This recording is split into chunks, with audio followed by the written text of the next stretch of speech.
В прямом эфире ТНВ новости Татарстана. В студии Алексей Калиничев. Добрый вечер. И вот о чем расскажем.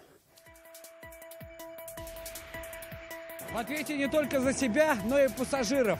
Все нормально, новое колесо просто разное. Для чего сегодня сотрудники ГИБДД Татарстана останавливали каждый второй автобус, знает Сергей Хайдаров. В деревню Патрикеево пришла большая вода. Деревня, да, радуется, торжествует. Почему не испугались жители, узнавала Алия Хайрудинова. Сектор без газа. Печку топим дровами, дом греем дровами. Почему жители Тукаевского района, чтобы согреть дома, вынуждены топить печи? Альбина Аслагараева.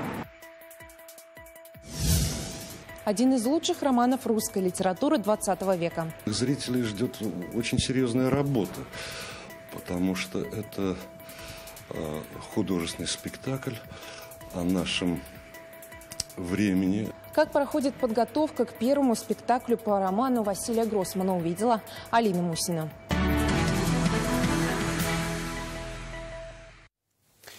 Три экономические зоны, каждый второй смартфон в мире и умная полиция. Сегодня в китайской провинции Гуандун Рустам Минниханов изучает передовые технологии и презентует Татарстан для новых партнеров. Напомним, предстоящие 2 года в России и Китае объявлены годами межрегионального сотрудничества. Какую выгоду может принести визит в одну из самых промышленно развитых и технологичных провинций Китая, расскажет Дмитрий Аринин. Встреч много, перспективы большие. 100-миллионная провинция Гуандун уже 30 лет первой в Китае по промышленному производству, причем высокотехнологичному. Здесь делают каждый второй смартфон в мире и 5-ю часть всех китайских роботов. На встрече с вице-губернатором региона Рустам Минниханов сказал, что впечатлен успехами провинции и хотелось бы наладить с ней сотрудничество. Мы должны работать во всех направлениях, и крупный, и средний, и малый бизнес. Наши отношения не только торгово-экономические. Нам важно создание производств российских, татарстанских, китайских в России. Надо активизировать бизнес. Презентациями и деловыми предложениями обменивались на бизнес-форуме. Рустам Минниханов рассказал, что республика уже активно сотрудничает с несколькими китайскими провинциями. Сейчас важно наладить поставку в Китай своей продукции, прежде всего машиностроения и нефтехимии. Также мы могли бы развивать наше сотрудничество с провинцией Гуандунь в сфере высоких технологий, машиностроения, электроники, энергетики, биомедицины и другие направления. По международной торговле Гуандун одна из самых активных провинций Китая. В минувшем году общий объем импорта и экспорта превысил $1 триллион. Надеемся, что вместе с Республикой Татарстан мы напишем новую главу сотрудничества, что существенно повысит наши показатели и будет работать на благо народов наших регионов. По итогам минувшего года товарооборот Татарстана с Китаем уже увеличился более чем наполовину, перевалив за $500 миллионов. Я уверен, что мы найдем много общих интересов, которые позволят нам уже переходить на конкретные проекты. Сегодня Рустам Минниханов также познакомился с работой нескольких китайских автоконцернов. В провинции Гуандун президент будет и завтра. В планах посетить несколько промышленных предприятий и инновационный центр, где разработали систему безопасности «Умная полиция». Дмитрий Аринин, Марат Хусаинов, ТНВ, Китай. Медали за заслуги перед Отечеством и Республикой, почетные звания и благодарности от президента страны. Сегодня в Казанском Кремле председатель Госсовета Фарид Мухаммедшин вручил государственные награды. Их удостоились 49 татарстанцев. Среди них доярки, кассиры, артисты и сенатор. Кто прервал награждение и кому спикер парламента не смог отказать в звонке, расскажет Салават Мухаммадуллин. От волнения вся покраснела и засмущалась. Фруза Абзалова, кассир, работает 40 лет в Джалиевском доме-интернате для престарелых. Сегодня у нее на груди медаль за доблестный труд, за доблестную любовь. Люблю свою работу. А почему? Нравится работать с престарелыми. Они как родные уж нам. А вот для Анвара Хайруллина на работе родными стали станки. За 39 лет на заводе Нижнекамск нефтехима сменил не одну профессию. Вчерашний слесарь сегодня получил медаль ордена за заслуги перед Отечеством 2-й степени. Интересная работа. Интересно, можно работать. Она пролетела вот эти годы, я уже не чувствую даже, что вот 40 лет почти будет. классика из виолончели и контрабаса, десятки наград и вспышек фотокамер. Эту уже традиционную идиллию нарушил звонок Фариду Мухаммедшину. Можно я отвечу? Извините. Алло, Рустам Ильич. Я выступаю в Кремле, вручаю госнаграды от вашего имени. Вручаю награды в Кремле от вашего имени. На трибуне стою, зал передает привет, а вы поздравляете их. Вот, аплодируют, я перезвоню вам. Так, президент стал участником церемонии. Награды сегодня получили 49 татарстанцев. Среди них и с медалью ордена за заслуги перед республикой сенатор Олег Морозов. Представлять такой регион, как Татарстан, это всегда чувство, что за спиной у тебя и крылья, и поддержка, и очень твердая, да, великая земля. Всем тем, кто из Кремля уйдет с медалями и званиями, главные слова. За огромный труд, за большой вклад в успешное социально-экономическое развитие Татарстана. А их сегодня, кажется, получили представители всех профессий. Словат Ухмадуллин, Ринат Сафин, ТНВ, Казань. Всю жизнь воду таскали из родника, теперь родниковая течет из крана. В Верхнеуслонском районе сегодня запустили новый водопровод. Он обеспечил почти 100 жителей села Патрикеево. Ключевой водопроводной водой угостилась и Алия Хайрудинова. Горячая. Любовь Петряшина до сих пор не может поверить. В доме родниковая вода. Теперь и для приготовления еды, и для бани. Все под рукой. И горячая вода дома, и холодная вода. Мы еще не привыкли, и даже, я не знаю, откуда наливать чайник, воду в чайник. От родника до деревни примерно полкилометра пути. В день патрикеевцы наматывали несколько километров. Теперь же незамысловатая домашняя утварь коромысла останется только как музейный экспонат. Трубы проложили методом горизонтального бурения, да и проект особенный. Водопроводную сеть запустили из родников. Душа поет, радуется, в гармонии играть охота, петь охота, плясать охота. Музыка. Звучит музыка, радость, переполняет и слезы. Вода в бане, туалет в доме, холодная горячая вода на кухне. Село вошло в федеральную программу водоснабжения. Республика выделила дополнительные средства. Объект эксклюзивный, непростой. Инженерные сооружения нужны были. В целом же в республике на реализацию федеральной программы выделили более 600 миллионов рублей. Алия Хайрудинова, Данил Филатов, ТНВ, Верхнеуслонский район. Топят печи и греют дома электроплитами. Жители деревни Кузькеево Тукаевского района живут без газа. Это около 30 домов. Зимой за электроэнергию платят по 12 тысяч рублей. По словам местных жителей, в деревню каждый год обещают провести газ. Но почему же этого до сих пор не произошло, выясняла Альбина Салгараева. Вот так греют дома, а для приготовления пищи покупают газовые баллоны, и так уже 10 лет, которые здесь проживает Ильяс Фасхиев. Печку топим дровами, дом греем дровами, топим. Электроэнергия дорого получается, где-то электроэнергию греем. Нет газа 94-го года. Улица Комсомольская разделена на два берега отсутствием газа. В 8 дворах на этой улице еще на 2 других голубого топлива вовсе нет. И не было никогда. За электроэнергию зимой платят по 10-12 тысяч рублей. Они пищу топят, вот эти пищу топят, дровами топят. Потому что платить дорого. Как мы сюда заехали, нам всегда глава администрации обещает провести воду, газ, дорогу. Вот, слава богу, дорогу в этом году провели.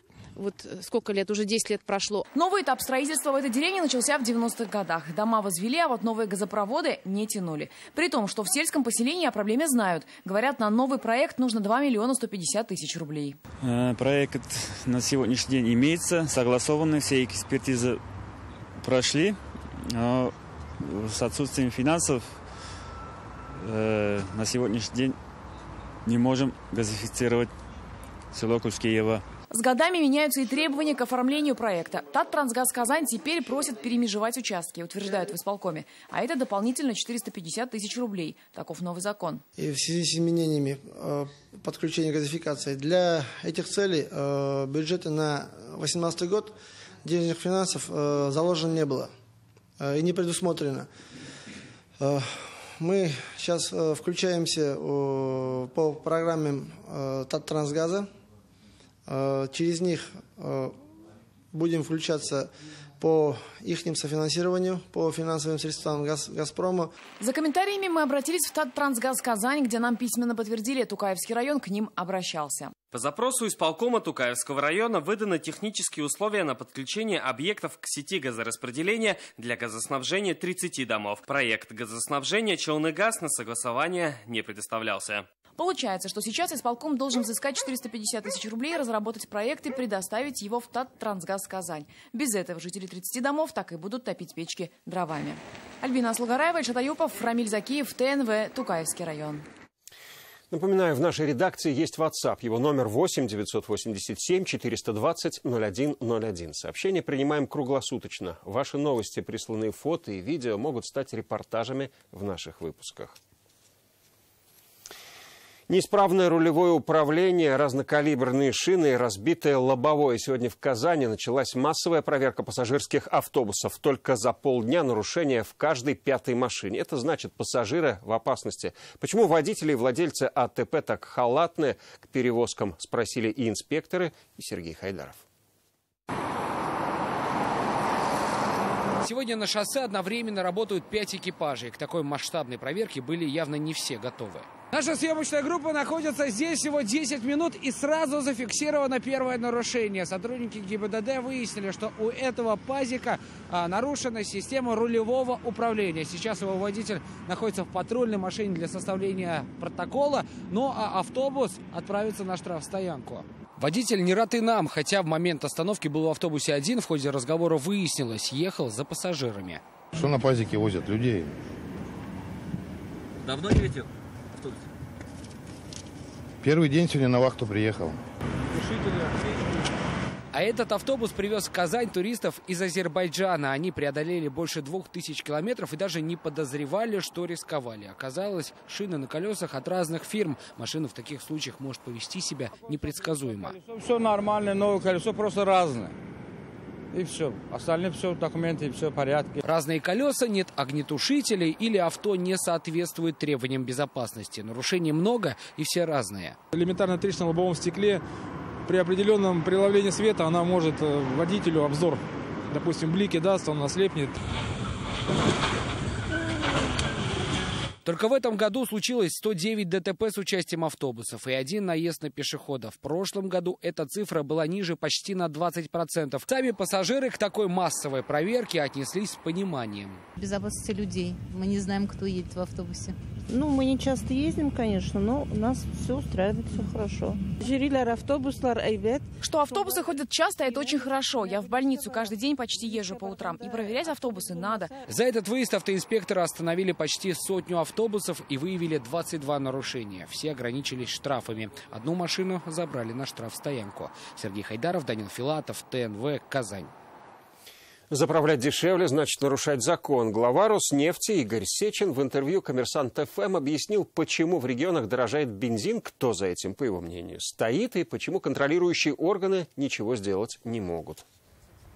Вот я вам привожу пример одного из регионов, где у нас 6 заправок из 300 с лишним даже, которые там работают. Там ценообразование идет по следующей формуле. Есть 2 монопольные структуры, которые сформируют ценообразование в этом регионе. Но кроме этих 2 есть еще десяток посредников, но с одним и тем же собственником. И в сетях, и в этих посредниках. И есть цепочка посреднических структур, которые формируют цену и транслируют ее уже на сети. Поразительная вещь, понимаете? И все сделки на бирже происходят в интересах только этих компаний. Это одно слово – коррупция.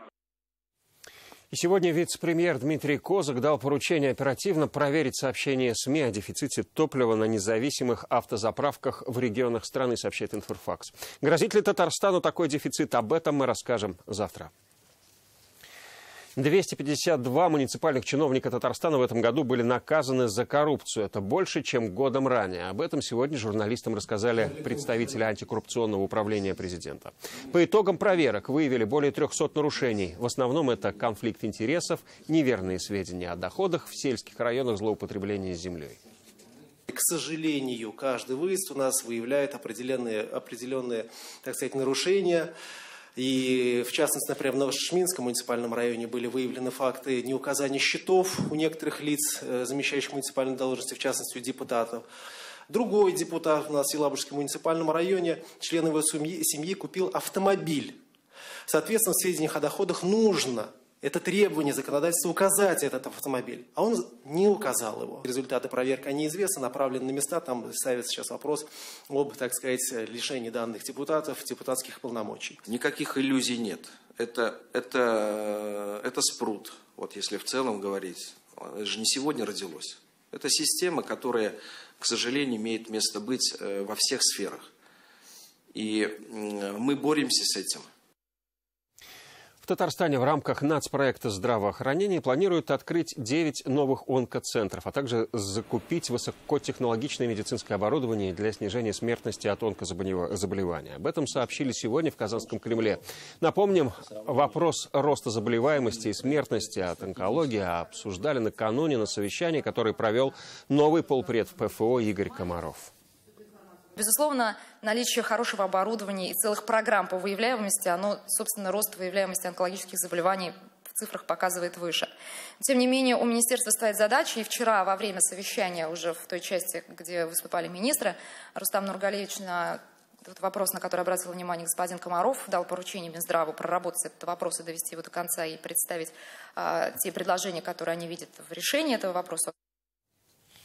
Безопасность и соблюдение норм закона прежде всего. Предприниматели из Челнинского торгового центра «Семья» без помещения не оставят. Об этом сегодня заявил заместитель уполномоченного по защите прав предпринимателей. Венера Камалова сегодня встретилась с предпринимателями. Напомним, накануне исполком города потребовал закрыть 17 торговых точек по решению суда. После реконструкции они не прошли акт приемки. Информация владельцев магазинов в торговом центре «Семья» застала врасплох. Есть нормы градостроительного законодательства, которые запрещают эксплуатацию объекта в период его реконструкции. Это связано с безопасностью лиц, находящихся в здании. В том числе и тех многочисленных покупателей, которые могут быть и, безусловно, наших предпринимателей. Поэтому там неоднозначная ситуация, надо ее разбирать. Но 40 предпринимателей мы не планируем, безусловно, оставлять без мест. Будем просить исполком, чтобы они альтернативные места предлагали. Вы смотрите новости Татарстана, и вот о чем далее. Настоящий апокалипсис. Было очень страшно, мы бежали, там холодно, жарко, вообще кошмар. Готовы ли оказать первую помощь российские студенты, проверила Лилия Кашфарова.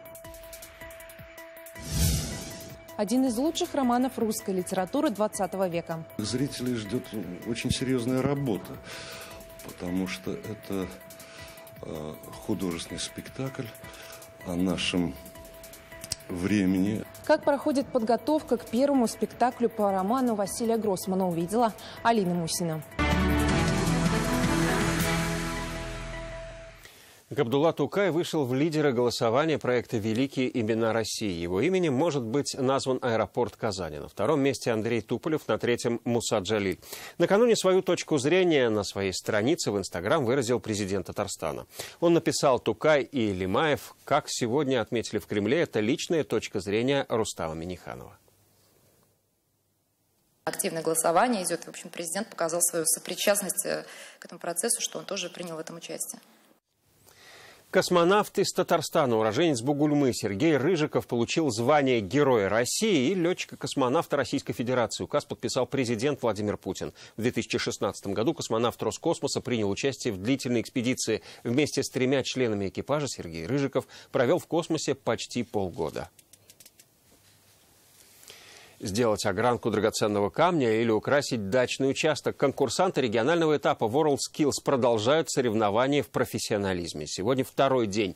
На выполнение заданий 22 часа. Успевают ли к сроку и как оценивают шансы на победу, участники поделились своими впечатлениями с Юлией Муратовой. В результате они получают уже готовый камень. Здесь, на площадке Казанского техникума народных промыслов, соревнуются ювелиры. 13 человек со всей республики. Это те, кто может превратить кусок фианита в изысканное украшение. Терпение, осторожность, кропотливость. Задание само по себе сложное, но если готовиться, все понятно. Тут нет операций, которых мы не знаем. Мне это только в удовольствие. Казанский строительный колледж сегодня выявляет лучших профессионалов ландшафтного дизайна, кирпичной кладки и плиточного дела. Задания участники выполняют в течение 3 дней. Самое сложное то, что задания нам дают только сейчас, и мы должны сориентироваться на месте и все уложиться во времени. WorldSkills проходит и на других площадках Татарстана. В Тетюшах участники доказывают, они смелые спасатели. Извлечь пострадавшего из машины, преодолеть все препятствия и оказать медпомощь. А в Бугульме сегодня даже самые юные участники-юниоры уверенно работают с деревом. Ты должен сначала вытащить детали на токарном фрезерном станке, потом собрать станок, запрограммировать его, и чтобы он понял некоторую функцию. В Нижнекамске юниоры проводят сложные химические анализы, выявляют количество алюминия в воде. Мы сможем рассчитать жесткость абсолютно любой воды. Благодаря раствору магния, раствора трилона П и индикатора. По всему Татарстану соревнуются по 136 компетенциям на 38 площадках. И это второй день конкурса. Уже 17 ноября мы узнаем имена тех, кто будет отстаивать честь республики на национальном чемпионате. Юлия Муратова, Филюза Хамидульна, Лилия Егорова, Рафаль Ракипов, Ирак Хабибулин, Игорь Романов, ТНВ, Казань, Тетюши, Бугульма, Нижнекамск. В Казани переживут апокалипсис, а помогут в этом жителям студенты-спасатели. Остановить кровотечение, наложить шину и перевязать голову – задача для участников Всероссийской Олимпиады. Она сегодня открылась в столице. Спасут ли нас в случае конца света? Проверила Лилия Кашфарова. Геологи, экономисты, архитекторы и физики сегодня спасатели. История начинается здесь. Произошла катастрофа, выездная бригада медиков не справляется. Нужна помощь. Единственные выжившие в бункере 116. Выбежала девочка, в панике схватила нас за руку и увела. Мы бежали, там холодно, жарко, вообще кошмар. Удалось всех спасти практически. Раз, два, три.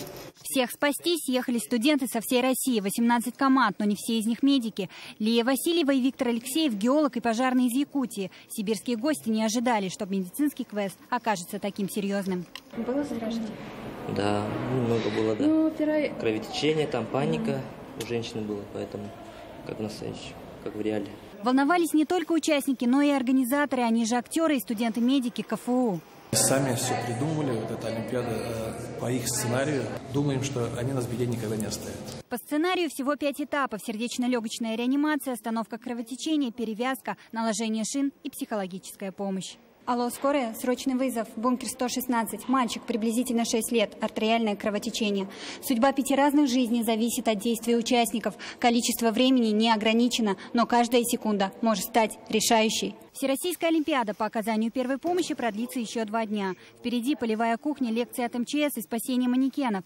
Лилия Кашфарова, Алмаз Зиядинов, Ринат Сафин, ТНВ, Казань. Европейский театр в Казани. Сегодня артисты из Санкт-Петербурга репетировали спектакль «Жизнь и судьба» по роману Василия Гроссмана. В республике начались гастроли Петербургского малого драматического театра. Первый спектакль они сыграют завтра. Чем захватят казанскую публику актеры с берегов Невы, расскажет Алина Мусина. Вы вне закона. Фронт, Москва, пыточные камеры. Кажется, кругом смерть, но на самом деле это жизнь, в которой есть светлые моменты. Впервые на казанской сцене постановка лучшего романа 20 века «Жизнь и судьба». Есть лагеря хуже наших озерных. Жика в кандалах, полчерепа побритые, фамилии нет совсем. Они сыграли его во Франции, Австралии, США и Израиле. Спектакль по роману Василия Гроссмана в постановке Льва Додина зрителя обязательно встряхнет, обещают актеры. Наши размышления о жизни, о смерти, о войне, о фашизме, о тождественном коммунизму. Звездный актерский состав и точность ролей. Постановка «Жизнь и судьба» начинался как студенческий спектакль курса Льва Додина в Петербургской академии театрального искусства. Для Казани это премьера. Я надеюсь, что зрители его примут, потому что этот... вообще спектакль «Жизнь и судьба», он создавался... Я училась на курсе, когда поступила маленькой девочкой, и 5 лет мы занимались только жизнью и судьбой. Трагедия потери себя и отношения к себе, успехи и признания уже завтра на сцене Камаловского театра. Один из лучших романов русской литературы 20 века. Историю о жизни и судьбе, войне и мире расскажут казанскому зрителю 16 и 17 ноября. Алина Мусина, Рамзель Гарипов, ТНВ, Казань. Полет на юг пока откладывается. Лебедь, которого на днях спасли сотрудники МЧС на Нижнекамском озере, сейчас находится в одном из охотхозяйств района. Найти себе стаю и подготовиться к перелету он не смог, так как получил травму крыла, возможно, когда пытался избавиться от веревки, в которую запутался. Лебедя подлечили, накормили, поместили в вольер. Вскоре грациозная птица переселится в пруд, где помимо уток обитает еще один лебедь, который не улетает на юг уже несколько лет. Вечерний эфир продолжит программа «Вызов 112». Ну а этот выпуск продолжит прогноз погоды. Я же прощаюсь с вами до завтра. Всего вам доброго.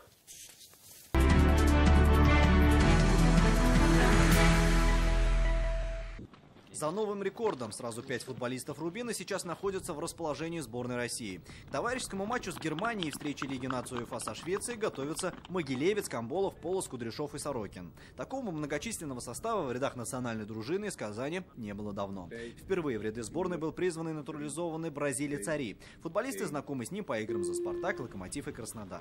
Товарищеский матч с Германией пройдет сегодня в Лейпциге, а встреча Лиги наций УЕФА со Швецией запланирована на 20 ноября в Сольне. Защитник Акбарса Пол Постма вошел в список игроков матча звезд континентальной хоккейной лиги. Канадец набрал наибольшее количество голосов болельщиков среди защитников команд дивизиона Харламова. Напарником по обороне для Постмы станет защитник из «Автомобилиста» Никита Трямкин. В нападении сыграют Найджел Доус из «Автомобилиста» и Сергей Мазякин из Магнитогорского «Металлурга». Неделя звезд КХЛ продлится в Татарстане с 12 по 20 января. В Уфе прошел волейбольный матч, в котором казанский «Зенит» 23 раз подряд победил уфимский «Урал». Самым результативным игроком встречи, которая завершилась со счетом 3-0, стал диагональный казанцев Максим Михайлов. На его счету 19 очков. Следующий матч «Зенит-Казань» проведет против одноклубников из Санкт-Петербурга. Команды разыграют между собой Кубок России 17 ноября в Казанском центре волейбола. Алмаз Гафиатов, ТНВ, Казань.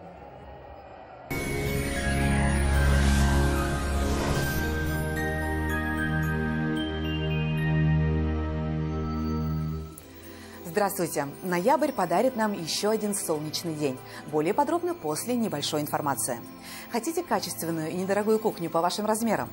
Данил Мастер исполнит ваше желание. Успейте заказать со скидкой 20%. Данил Мастер, Казань, Восстание 23, телефон 2 167 166. Солнечный антициклон постепенно теряет свои позиции, но 16 ноября в Татарстане еще будет ясно и без осадков. По данным сервиса Яндекс.Погода, на юго-востоке в Бугульме, Павлы, Азнакаево дневные температуры около 1 градуса ниже нуля. На северо-востоке, Нижнекамске, Набережных Челнах, Елабуге ясная погода -2. На севере Татарстана, Менделинске, Агрызе, Менделеевске синоптики также прогнозируют солнечную погоду и 1 градус мороза. На северо-западе, в Арске, Кукмаре, Балтаси ясно, слабый мороз 2 градуса. Для юго-запада 16 ноября будет солнечным от 1 до 3 градусов ниже нуля. В центральных районах, в Чистополе, Альметьевске, Мамадыше осадки не ожидаются -1. В субботу облачный циклон принесет осадки, станет чуть теплее. Спонсор прогноза погоды – клиника Фармте. Лечение аденомы и простатита по европейским стандартам без боли и операции на израильском аппарате Термекс. Телефон в Казани 292 66 77. Клиника Фармте. Радиоволновое лечение аденомы и простатита на израильском аппарате Термекс. Без боли, без операции. 292 66 77. Артрит, артроз, грыжа, операция. Стоп! Никаких крайних мер. При любых заболеваниях позвоночника или суставов сразу же обращайтесь к специалистам клиники «Доктор Ост». Здесь лечат самые сложные заболевания опорно-двигательного аппарата без боли и операций. За ваше здоровье отвечает команда высококлассных врачей, новейшее оборудование и комплексный подход в лечении. Приходите к нам. Убедитесь, что вернуться к полноценной жизни – это просто. Медицинский центр «Доктор Ост» поможет справиться с проблемами позвоночника и суставов, без операции и протезов. Современные технологии, запатентованные методы и профессионалы своего дела. Вернуться к полноценной жизни просто. В Казани ожидается солнечная погода, без осадков. Дневные температуры -1, -3. Ветер юго-западный слабый, до 2 метров в секунду. Атмосферное давление выше нормы, 773 миллиметра ртутного столба. Влажность воздуха 48%. Магнитное поле Земли спокойное. Спонсор программы – потребительский кооператив «Семейная копилка». Время идет, доход растет. Вас ждут по адресу город Казань, улица Чистопольская, дом 55. Телефон 239 17 36. Мама – самый главный человек в жизни. Потребительский кооператив «Семейная копилка» в честь Дня матери объявляет акцию. Только с 21 по 23 ноября действует программа «Праздничная». 20% годовых сроком на 12 месяцев. А также дарим пайщикам приятные подарки. Подробности по телефону 843 239 17 36. Улица Чистопольская, 55.